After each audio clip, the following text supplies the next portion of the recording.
우리가 육신에 있을 때에는 율법으로 말미암는 죄의 정욕이 우리 지체 중에 역사하여 우리로 사망을 위하여 열매를 맺게 하였더니 이제는 우리가 얽매였던 것에 대하여 죽었으므로 율법에서 벗어났으니 이러므로 우리가 영의 새로운 것으로 섬길 것이요 율법 조문의 묵은 것으로 아니할지니라. 아멘. 우리가 로마서 계속 살피고 있는데 지금 이제 율법에 관한 이야기를 하고 있습니다. 사실 오늘 이야기는 지난주에 이미 오늘 본문의 내용까지도 다 이야기했기 때문에 사실 이제 오늘부터 몇 주 동안은 계속 지난주에 했던 내용들을 다시 설명하는 그런 시간들을 갖게 됩니다. 지난주의 이야기가 이렇게 한 번에 귀에 딱 들어온 분들도 있겠지만 그렇지 못한 분들도 있죠. 그래서 여러 가지 방면으로 다시 한번 설명을 할 텐데 혹시라도 이제 로마서 7장과 8장은 너무 중요하기 때문에 설교를 듣는 중에라도 이해가 되지 않거나 의혹이 있으면 메모를 해놨다가 나중에 언제라도 저한테 질문해 주시기 바랍니다. 같이 고민하고 같이 풀어가야 할 문제가 많기 때문에 함께 살피도록 하겠습니다. 자, 오늘 내용에서 우리가 조금 설교 본문으로 들어가기 전에 먼저 접근하고 들어가야 할 내용이 조금 있는데요. 오늘 설교 제목이 영의 새로운 것이죠. 영의 새로운 것이고 혹시 설교 본문을 띄울 수 있을까요?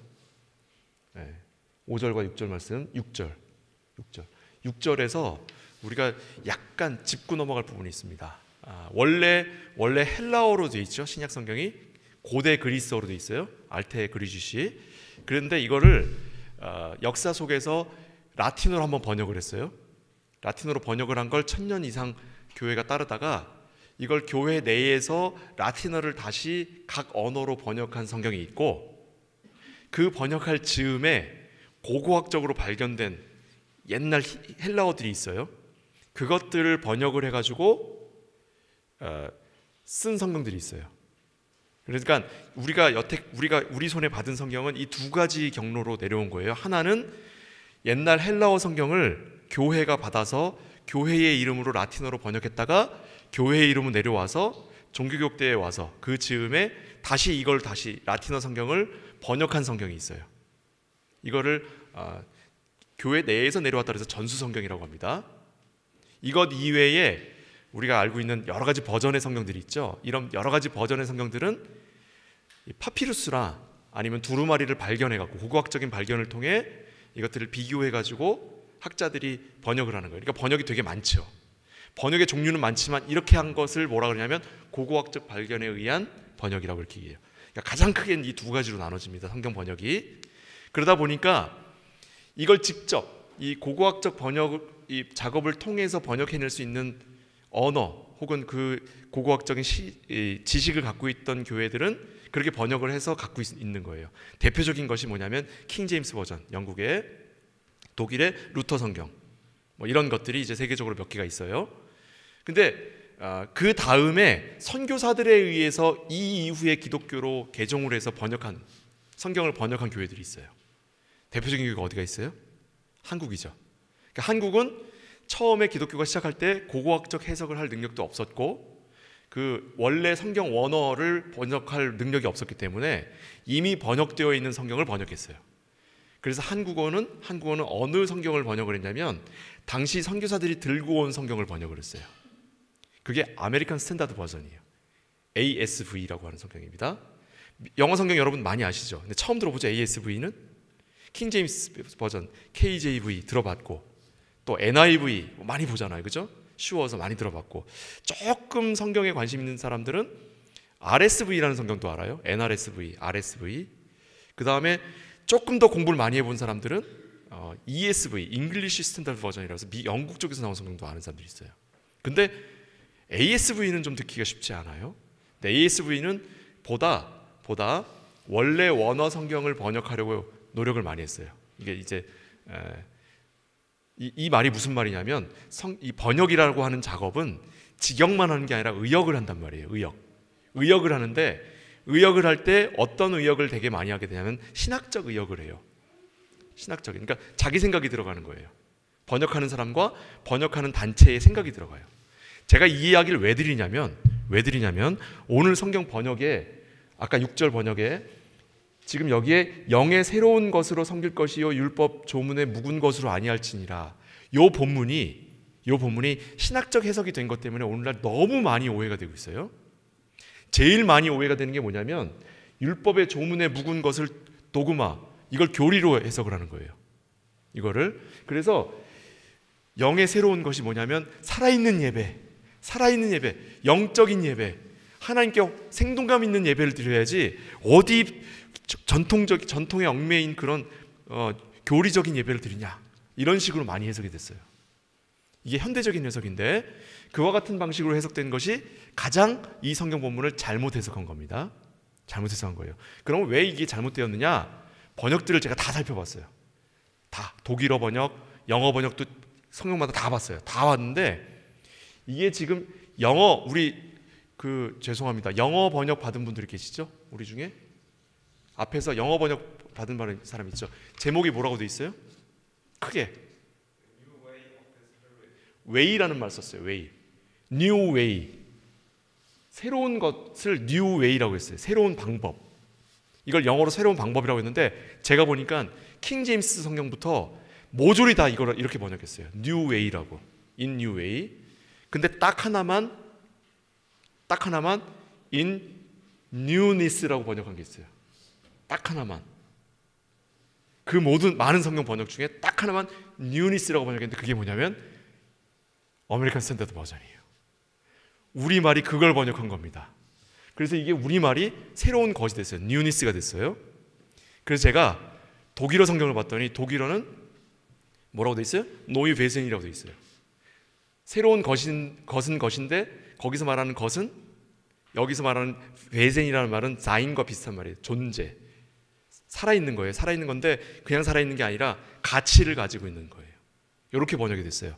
그거 번역도 신학적 번역입니다. 왜냐하면 그러면 그 이전에 헬라어는 원래 어떻게 돼 있느냐 봤더니 이렇게 돼 있어요. 뉴니스가 맞아요. 새로운 것. 그러니까 신기하죠. 성경 번역이 여러 번 번역이 돼갖고 왔는데 마지막에 우리 성경이 왔는데 우리 성경만 첫 번째 성경하고 번역이 똑같고 중간에 있는 건 다 다른 거예요. 신기합니다. 이게 성경 번역이라고 하는 게 이런 경우가 가끔 있어요. 우리말 성경이 많은 경우 번역이 잘못된 경우들이 많지만 거꾸로 중간에 모범이 되는 번역들이 다 틀렸는데 우리 번역만 맞은 경우도 있어요. 이게 대표적인 경우인데, 그럼 여기서 말하는 새로운 것이 뭐냐? 새로운 것이 뭐냐? 이건 뭐냐면 우리가 예배 시작할 때 뭐라고 하죠? 우리가 예배할 때 영으로 드린다고 하죠. 영으로 드리는 거예요. 영으로. 자, 하나님은 영이시니 예배하는 자가 영과 진리로 예배할지니라. 예배하는 자가 영과 진리로 예배할지니라의 그 영의 새로운 거예요. 이건 왜? 뭐예요? 율법의 조문으로 하는 게 아니라 이건 뭘 의미하는 거냐면 여러분 율법을 지키는 게 어떤 거예요? 율법을 지키는 게 몸으로 지키는 거예요. 몸으로 지키는 거, 행동으로 지키는 거, 눈에 보이는 거예요.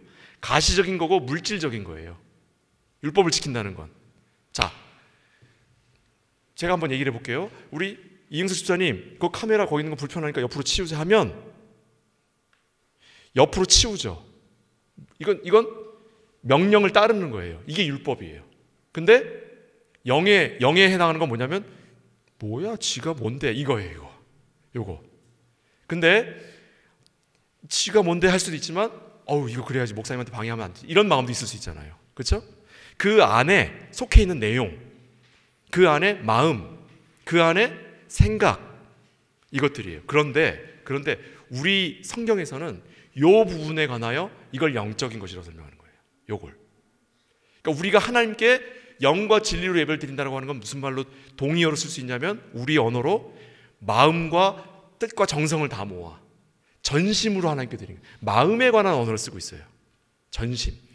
언어는 영이라고 했지만 우리는 그걸 마음과 생각과 정신이라고 하는 개념을 쓰고 있어요. 그래서 아까 이야기한 독일어 성경 베이젠이라는 말이 그리 틀린 번역은 아니에요. 그러나 신학적 번역이죠. 원문을 그대로 번역한 건 아니니까. 그렇죠? 자, 요렇게 영의 새로운 것이다라고 하는 것, 이것이 무엇인가를 지금 오늘 살피려고 하는 겁니다. 요거. 우리가 신앙생활할 때 주일날 교회 가는 거, 이건 율법의 조문을 따르는 것과 다를 바가 없어요. 주일날 헌금을 얼마를 내느냐, 주일날 졸지 않고 내가 또렷이 앉아서 설교에 집중하고 있어야지. 하지만 우리의 생각은 설교를 김종호 목사님은 제가 한번 보니까 40분은 안 넘어요. 항상 36분에서 38분 정도 제가 설교를 하더라고요. 아유 목사님, 사람이 어떻게 38분 동안 집중만 하고 있습니까? 그동안 잠깐 집에도 갔다 오고 문장 건너도 갔다 오고 차 타고 올 때 아까 그 친구가 그게 왜 나를 그렇게 쳐다봤지도 한번 가봐야 되고, 월요일 날 뭐 토요일 지난주도 한번 가보고 이번 주에 해야 될 일도 한번 갔다 오면 결론에 도달해 있잖아요. 그죠? 우리가 설교라고 하는 게 그렇게 들리잖아요. 사람이 어떻게 38분 동안 집중합니까? 예, 맞습니다. 용서하시기 바랍니다. 제 잘못이에요. 그러나 그렇게 집중하려고 애를 쓰는 것, 마음을 다하려고 하는 것, 여기에 영의 새로운 것이 있는 거예요. 왜요? 그리스도께서 우리에게 대하여 그렇게 대하셨기 때문이에요. 그렇게 대하셨기 때문에. 그러니까 율법에서 우리가 벗어나야 한다라고 하는 말은 율법의 조문에서 벗어나는 거예요. 그걸 행동으로만 따르는 것을 거절하는 거예요. 우리가 이번 주에 질문을 한번 받았는데, 우리 김 목사님 11조도 강조하지 않고 헌금도 강조하지 않으니까 뭐 할 필요 없는 거 아니에요? 그러니까 당신들이 안 되는 거예요. 그러니까 그 정도를 가지고 신앙생활 한다고 얘기하면 안 된다고 얘기하는 거 아니에요. 그 정도를 가지고. 이게 무슨 말이에요? 그거는 이미 그거는 우리에게 논의거리가 아니란 말이에요. 그 정도는. 왜요? 우리가 11조를 드리는 건 그 11조를 우리가 받아갖고 하나님 주머니에 내드리는 거예요? 아니죠. 이거 하나님이 쓰시는 거예요? 아니에요. 교회가 써요. 그러면 내가 내는 헌금이 하나님한테 가는 게 아니라 교회가 쓴다고? 맞습니다. 왜 근데 교회가 써야 돼요? 그 헌금이 들어오지 않으면 이 교회를 운영할 수가 없고 유지할 수가 없어요. 첫째로 제 월급을 줄 수 없어서 저는 월급 주는 교회 딴 데로 가야 돼요. 일단 목사를 잃어버려요. 첫째. 둘째, 이 건물을 유지할 수 없어서 건물을 빼앗겨요. 예? 여러분들이 예배드릴 곳이 없어진단 말이에요. 성도의 기본적인 의무예요. 태권도장 가면 태권도장 갔을 때 회비 내죠? 여러분 개마인대 같은데 무슨 학원 같은데 이런 데 배우러 가면 뭘 돈을 내야 되잖아요. 여러분 대학으로 유학 온 사람들 학교에 그냥 다녀요? 돈을 내야 된단 말이에요. 여러분이 안 내면 국가가 내주거나 세금으로 내거나 어쨌든 비용이 든단 말이에요. 그 비용을 여기 속한 사람들이 나눠가 비용을 지불하는 거예요. 그래서 11조를 바치지 않고 헌금을 하지 않는 것은 이 교회의 교인이 될 자격을 상실하는 거예요. 아시겠죠? 같이 개마인대를 유지하고 같이 개마인대 안에 속해서 서로 지금 이 교회를 유지해 나아가는 마음과 생각과 이 사회를 유지하는 가장 기초적인 의무예요. 이건 신앙적인 것으로 이야기하기엔 너무 낮은 단계의 이야기예요. 이 정도는. 우리는 이 정도의 이야기를 하지 말자고. 이 정도는 우리가 이미 딛고 그 위에 올라서서 우리가 해야 되는 얘기는 뭐냐면 영의 새로운 것에 관하여 이야기하자는 거예요. 율법의 조문에 묵은 것으로 얘기하지 말자고. 아시겠죠? 예. 그것이 지금 오늘 본문에서 우리가 살펴야 할 내용입니다. 자, 우리가 성경을 읽을 때에 가장 먼저 우리가 버려야 할 생각이 뭐냐면 영은 고귀하고 물질은 악하다고 생각하는 거예요. 정신은 선하고 물질은 악하다. 요거는 헬레니즘 철학이에요. 헬레니즘 철학. 이건 이원론이라고 해서 기독교는 처음부터 이 이원론과 싸워왔어요. 기독교의 형성 과정을 역사적으로 조금만 아신다면 이 이원론이 기독교의 가장 큰 적이라는 걸 알 수 있어요. 이원론이. 선과 악을 나누는 거예요. 그래서 영은 정신에 속한 거고 이건 선한 것이고 물질은 악한 것이다 라고 하는 건데, 이것이 가지고 온 가장 큰 폐단이 뭐냐면 하나님은 선한 신의 대장이고 사탄은 악한 신의 대장이에요. 그래서 선한 신과 악한 신이 싸워서 선한 신이 이기는 거니까 우리 선한 신 쪽에 줄 서야 돼. 네, 이런 거죠. 우리 아이들이 가끔 가다가 이제 우리 때도 그랬고 지금 요즘 젊은 애들도 그러는데 무슨 사탄은 무슨 문화를 선택했고 뭐 사탄이 어떻게 하고 사탄 음악이 어떻고 사탄 문화가 어떻고 그런 이야기들. 이건 기독교가 이 성경의 진리를 이원론으로 설명하니까 그 이원론을 바탕으로 이해한 세계관에 대해서 반대하는 거예요. 그러니까 굉장히 엉터리죠. 이건 엉터리의 생각인 거죠. 그러니까 사탄을 숭배한다라고 하는 건 이건 여러분들 상대할 가치가 없는 거예요. 아주 저속한 거고 우리 상대가 되지 않아요. 왜요? 사탄은 아까 이야기한 괴젠이 아니에요. 존재가 아니기 때문이에요. 사탄은 경향이에요. 경향이고 우리의 마음이 우리를 돌아보고자 하는, 우리의 욕심을 돌아보고자 하는 경향성이에요. 우리 안에 그 경향성들을 영적인 것으로 설명하기 위하여 사탄이라고 하는 것을 이야기하는 것이지, 사탄은 괴진일 수가 없어요. 왜요? 하나님은 선하신 분이신데 그 선하신 하나님이 창조하신 피조물이 악한 것을 모아놓은 악이 있다고요? 그렇지 않아요. 우리에게 주신 자유를 통해 우리가 이 자유를 통해 하나님께로 나아가야 하는 마음을 내려놓고 우리 자신에게로 마음을 향하는 것, 요게 죄라고 하는 것이고, 그것을 육신에 속한 것이라고 성경에서 표현하는 거예요. 왜요? 나 자신의 이익을 위해서 사용하는 것이 내 마음이 편해지는 것보다는 내 육신이 편해지는 곳에 더 가기 때문에 그래요. 오늘날에 와서 조금 마음이 편해지는 쪽으로 많이 오죠. 왜냐하면 사람들하고 지내는 게 마음의 상처를 많이 입기 때문에 그 마음이 좀 편해지려고 하는데, 그 마음이 편해지려고 하는 거기에 드는 비용이나 그런 행동들이 대개 뭘 거쳐가게 돼 있어요? 몸을 편하게 하는 쪽으로 가고 있어요. 제가 이번에 한 달 동안 기침을 달고 있었는데, 이게 육체가 아프니까 그 다음에 무슨 일이 생기냐면 마음이 불안해져요. 마음이 불안해져요.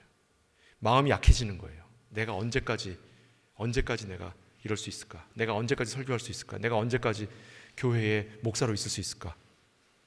몸이 약해지니까 마음이 약해지는 거예요.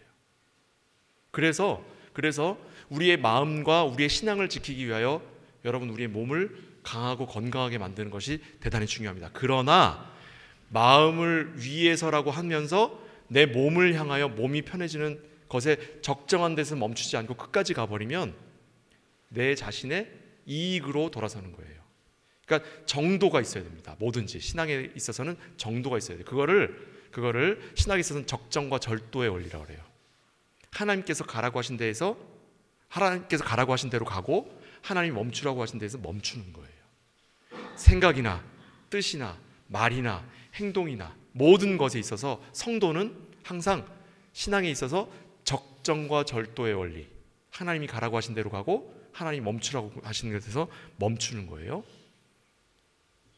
인간이 가지고 있는 지식은 항상 이것을 무너뜨리려고 하는 그런 습성을 갖고 있기 때문에 그렇습니다.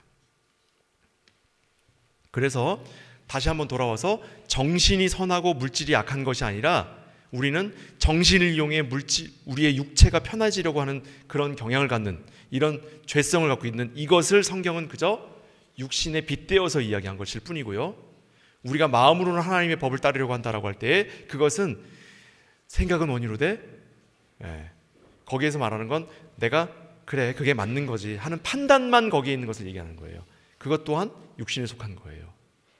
그래서 마음과 정신과 육신이라고 하는 것을 이분법적으로 나눌 것이 아니라 함께 간다라고 하는 것 꼭 기억하시길 바랍니다. 자, 그래서 우리가 이제 다시 성경으로 돌아와서 7장 요 다음에 9절에서 11절 말씀에 이렇게 돼 있어요.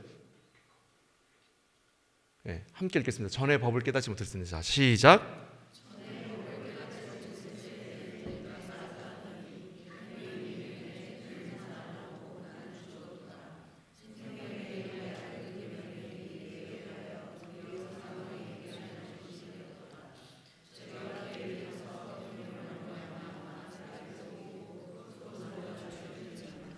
아멘. 자, 전에 법을 깨닫지 못했을 때는, 이건 율법조차도 몰랐을 때를 얘기하는 거죠. 아예 하나님이라고 하는 존재를 몰랐을 때, 난 처음에 태어날 때부터 하나님 믿었기 때문에 나 이런 때가 없었는데요, 그 얘기를 하는 게 아니에요. 성경은 이런 원리가 있습니다. 인류 전체를 하나의 인생인 것처럼 설명하는 게 있어요. 인류 전체를. 그리고 교회 전체를 하나로 보는 경우가 있어요. 그러면 인류 전체가 이 교회 전체가 아직 하나님의 율법을 몰랐을 때는 언제예요? 구원받기 전을 의미하는 거예요. 하나님의 구원 역사가 우리에게 직접 내려와 교회가 하나님의 소유가 되기 전에 죄의 가운데 있었을 때, 이거는 역사적 시간을 이야기하는 게 아닙니다. 역사적 시간을 얘기하는 게 아니에요. 이거는 이거는 뭐라고 표현해야 되죠? 정서적 시기를 얘기하는 거예요. 그러니까 하나님의 말씀과 하나님의 은혜와 하나님의 그 은총이 성령께서 우리의 삶을 인도하시고 우리가 참으로 하나님께 구원받은 백성으로 살아가기 이전의 삶의 형태를 의미하는 겁니다. 일반론을 얘기하는 거예요. 일반론. 그때에는 내가 살아있었다고요. 왜 내가 살아있었죠? 내가 행하는 모든 것들이 나를 위해서 행해졌다고요. 내가 살았다고. 내 음성, 나의 목소리, 나의 원하는 것대로 나는 그렇게 살아왔다고요. 그런데 계명이 이르니 이 계명에 따라 그렇게 살면 안 된다라고 하는 걸 배운 거예요. 그래서 죄는 살아나고 나는 죽었어요. 뭐예요? 이제 그렇게 하는 게 죄라고 하는 게 드러난 거예요. 그리고 내가 나의 원대로 사는 게 옳지 않다라고 하는 걸 깨닫게 된 거예요. 이건 요 시기가 어느 시기냐면 양심의 시기예요. 양심. 근데 우리는 여기에 머물러 있는 게 아닙니다. 그 다음 단계로 가야 돼요. 생명에 이르게 할 그 계명이 내게 대하여 도리어 사망에 이른 거예요. 원래 그 율법이라고 하는 걸 행하면 우리가 생명에 이르러야 되는데, 근데 그 율법을 따르면 따를수록 나는 죽고 죄가 살아났는데 그것이 결과적으로 내가 다시 그저 나를 죽이는 것만으로 끝나더라는 거죠. 그냥 양심으로 내가 잘못했다는 걸 깨닫는 거에서만 끝나는 거예요. 그러니까 무슨 말이에요? 우리가 모임이나 이런 데 있을 때 잘못한 걸 지적하는 사람들 있잖아요. 지적하는 사람들. 잘못을 지적하는 사람들의 이야기를 들으세요. 귀담아 들으세요. 그러나 거기서 멈추세요. 그것 때문에 나도 내 생각도 그 지적하는 것에 따라가 버리면 여기에 멈추는 거예요. 어디에 가야 돼요? 그러면 어떻게 해야 되느냐? 긍정적인 방향, 제시가 나와야죠. 가야 할 길이 나와야지. 그렇죠? 똑같은 거예요. 신앙에 있어서도 마찬가지입니다. 우리의 죄를 낱낱이 드러내는 것이 계명, 율법의 역할이었는데 그것까지는 좋단 말이죠. 우리의 양심이 드러나서 이제 내가 이게 잘못하는 것이구나 라고 하는 걸 깨닫는 것까지는 좋단 말이지. 그러면 이제 어떻게 할 것인가? 우리가 어떻게 되었다는 말인가? 하는 걸 설명할 수 있어야 될 거 아니에요. 우리가 그냥 죽어버리면 끝나는 거 아닙니까? 예수님과 함께 죽어버리면 끝나는 거예요. 근데 예수께서 부활하셨잖아요. 우리 또한 그리스도와 함께 부활해야지. 어떻게 해요? 영의 부활을 이루는 거예요. 영의 새로운 것을 이루어야 돼요. 그게 뭐예요? 죄가 기회를 타서 계명으로 말미암아 나를 속이고 그것으로 나를 죽였기 때문에 이제 우리가 새로운 것을 찾아가야 할 때가 된다는 말이죠. 근데 이게 우리가 스스로, 죽은 자가 스스로 살아날 수 있는 방법이 있어요? 죽음을 이길 수 있는 사람이 있습니까? 없어요. 계명에 의해서 우리가 죄인이라고 하는 걸 깨달으면 거기에서 좌절을 밖에는 우리가 할 수 있는 게 없단 말이에요. 이게 지금 우리가 하나님의 말씀, 하나님의 능력, 하나님의 구원을 접하기 전에 사람이 누구나 다 처하게 된 상황이에요. 지금. 자, 그래서 이것을 깨달아야 돼요. 우리는 우리의 죄와 우리의 행동을 책임질 수 있는 능력이 없습니다. 그 책임을 지는 것은 뭐냐면 소멸밖에 없거든요. 소멸밖에. 여러분, 제가 오늘 성경 본문을 준비하지 않았지만 이사야가 하나님 처음 만났을 때 어땠는지 알아요? 하나님이 이사야를 만나시니까 이사야가 뭐라 그러는지 알아요? 이사야가 하나님 만났을 때, 여러분 우리 하나님 만나고 싶죠? 네? 그러면 성경에 나와 있는 인물이 하나님 만났을 때 어떤 모습이 펼쳐졌는가 한번 보세요. 이사야가 하나님 만났을 때 이사야가 엉엉 울면서 죽게 되었도다. 이제 내가 죽게 되었도다. 나는 입이 험한 자이니 내가 죽게 되었도다. 이렇게 얘기를 해요. 네? 여기서 말하는 입이라는 말은 뭐냐면 그가 말하고 행동하는 모든 삶의 행위를 이야기하는 거예요. 행위. 우리 인간은 하나님께 구원을 받았든 구원을 받지 못했든 사람은 나면서부터 생각하고 말하고 행동하는 모든 것이 악할 뿐이라고 성경이 우리에게 얘기합니다. 여기서 말하는 악할 뿐이라고 하는 건 그것이 모든 것이 다 누구를 향해 있다고요? 누구를 향해 있단 말이에요? 나의 이익을 향해 있단 말이에요. 나의 이익을 향해 살 수밖에 없는 것이 인간이에요.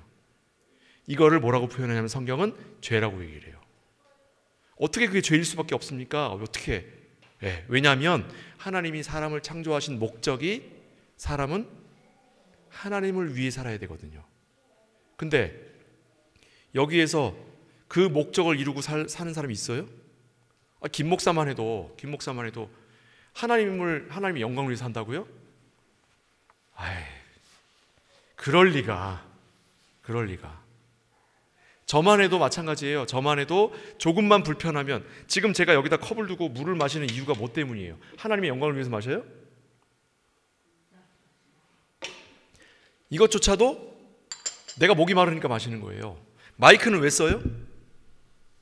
이걸 끄면 소리를 질러야 되거든요. 목이 너무 아파요. 그래서 마이크를 켜는 거예요. 그죠? 이렇게 우리가 인간이 향하고 있는 모든 것은 자기 자신을 향해 있는데, 이와 같은 삶의 모든 방식을 성경은 원래 인간에게 허락된 방식이 아니라는 거예요. 근데 지금 우리 모든 인류는 다 그렇게 살아가고 있잖아요. 그러니까 인간은 이렇게 살아가는 모든 삶의 내용을 부정할 수 있는 능력이 없어요. 돌이킬 수 있는 능력이 없어요. 그럼 어떻게 할 수밖에 없냐면, 이렇게 여전히 살아가지만 그게 더 이상 죄가 되지 않는다고 선포를 해줘야 돼요. 요 부분에 관하여 우리에게 고민이 생기는 거예요. 이 부분에 관하여.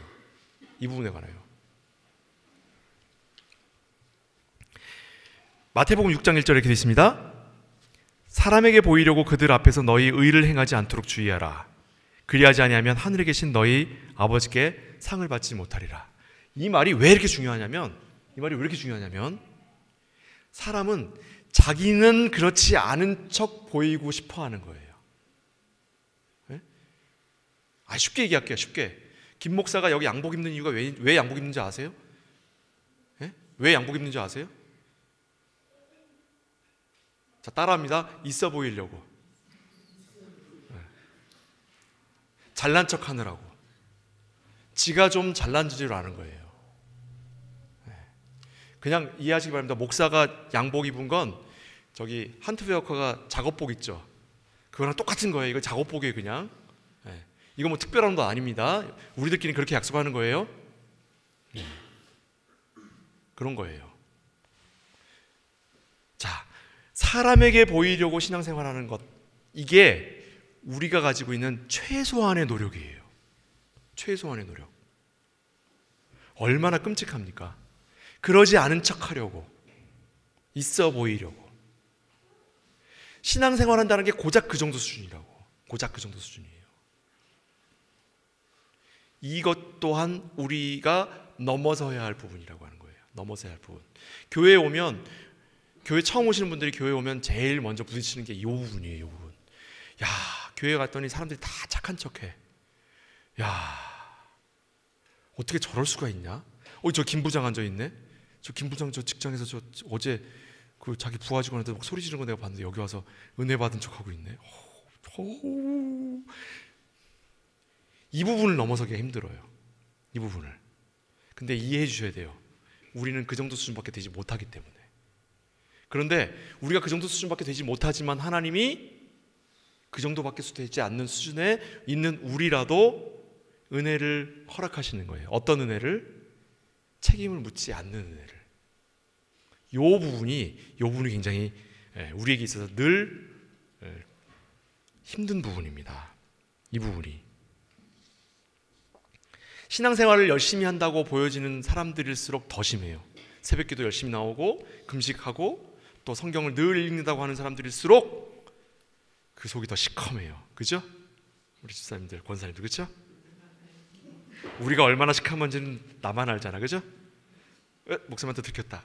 예. 그리고 이 중에 대마왕은 누구예요?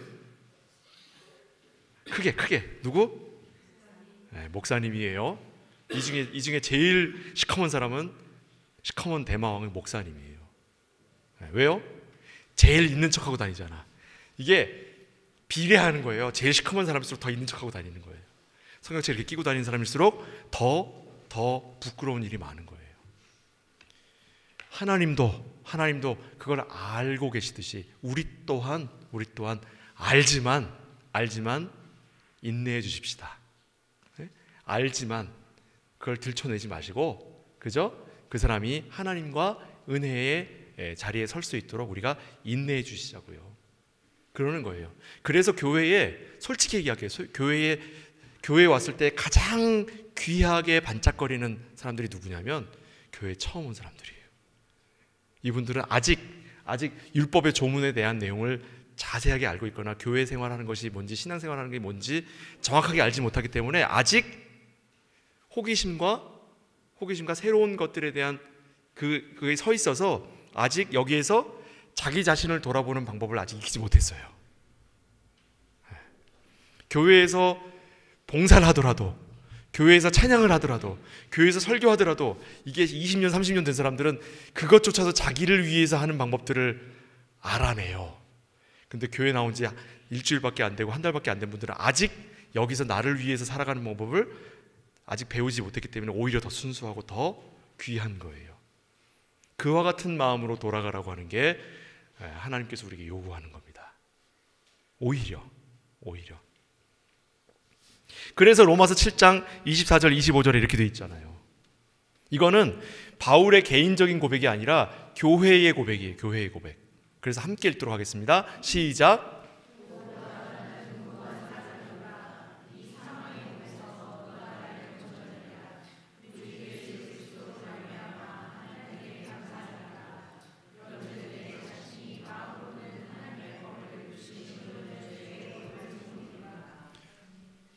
지금 막 소름이 돋아야 되죠. 사실은 제가 성경에서 가장 제 마음을 불편하게 하는 성경 본문이에요. 이 본문 잘 인용하고 싶지 않은데 언급할 수밖에 없어요.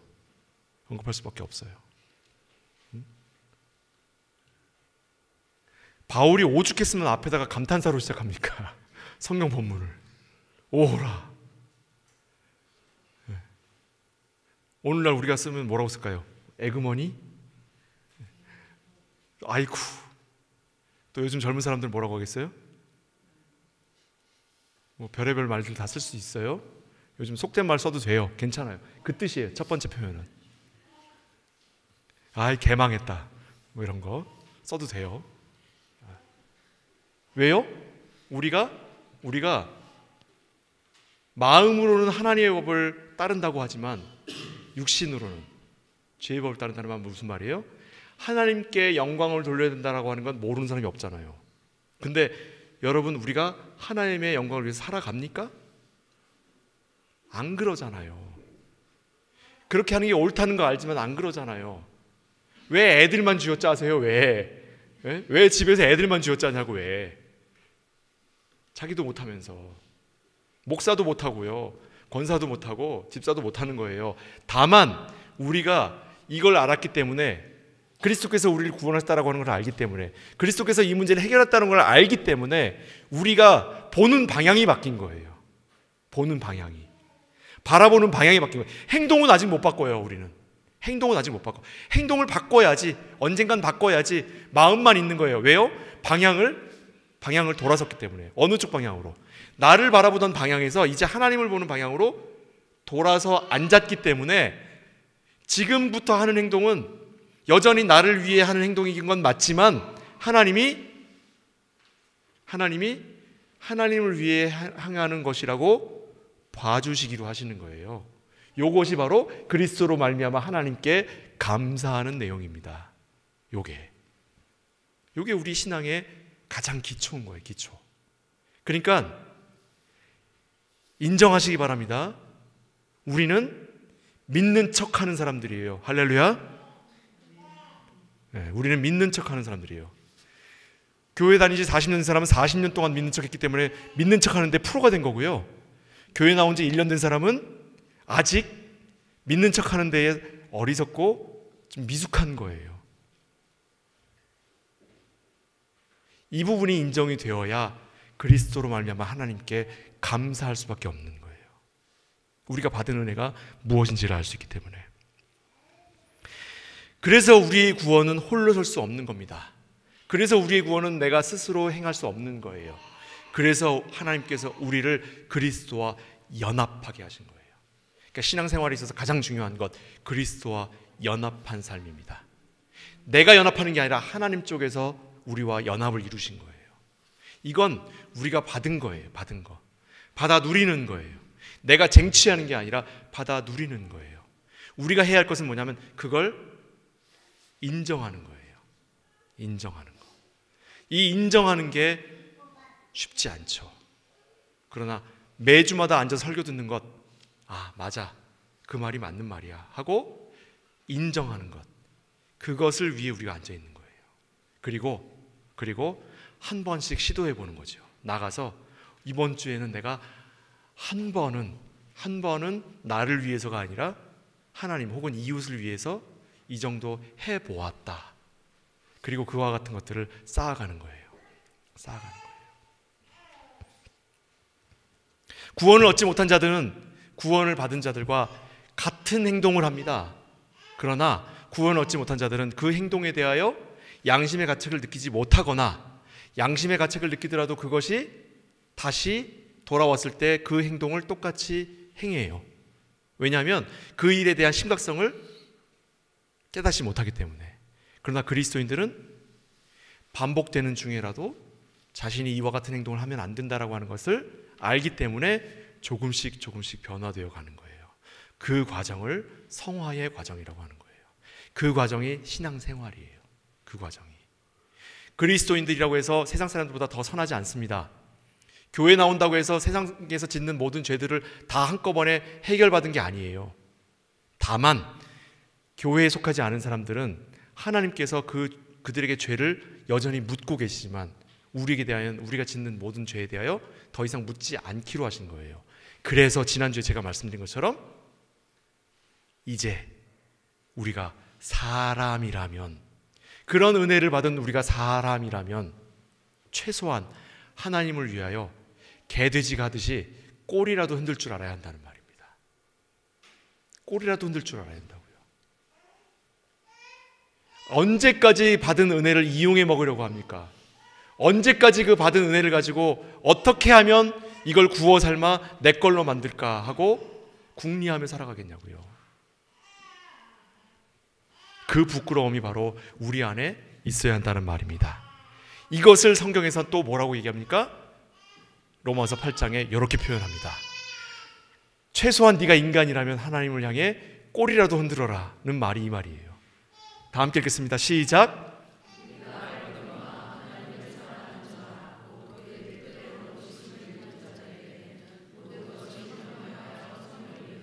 하나님께서 모든 것을 우리에게 부어주셨어요. 어디까지 부어주셨냐면 하나님 자신까지 우리에게 주셨어요. 이제 그런 하나님께 대하여, 그 은혜에 대하여 너희가 하나님께 어떻게 하겠느냐예요. 모든 것이 협력해 선을 이루었으니 이제 너가 어떻게 살겠느냐. 협력해 선을 이룬 그 모든 구원에 대하여, 하나님 자신까지도 내어주신 그 하나님의 구원의 은혜에 대하여 너 이제 어떻게 살아볼래? 어떻게 해나갈래? 라는 질문을 로마서가 우리에게 던지고 있습니다. 이제 율법의 조문의 방식을 따라 어떻게 해야 구원받아요? 라고 하는 어리석은 질문에 머물지 마시고 이제 이 모든 것을 주신 그 하나님께 대하여 어떻게 살아가겠습니까? 꼬리라도 흔드시겠습니까? 아니면 여전히 이빨을 드러내고 내 것을 챙기려고 살아가시겠습니까? 기도하겠습니다. 사랑하는 아버지 하나님, 우리가 참으로 하나님의 자녀가 되었습니다. 그럼에도 불구하고 우리가 여전히 나 자신의 이익을 도모하기 위하여 살아갈 수밖에 없는 우리는 죄인입니다.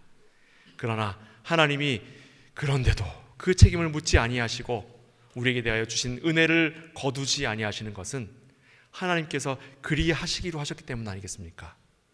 이제 하나님이 나를 자녀 삼으셨으니 조금이라도 마음을 돌이켜 하나님을 향하여 마음을 열도록 허락하시고 참으로 하나님께 나아가 하나님께 감사하는 삶을 내어드릴 수 있도록 복되게 하여 주옵소서. 무엇이 하나님을 향한 것인지, 하나님께서 내게 주신 것이 무엇인지, 그리고 그것을 어떻게 하나님께 내어드릴 것인지를 함께 궁리하는 미래한독교회 되도록 주께서 복 내려 주옵소서. 예수 그리스도 이름으로 축복하며 기도하옵나이다. 아멘.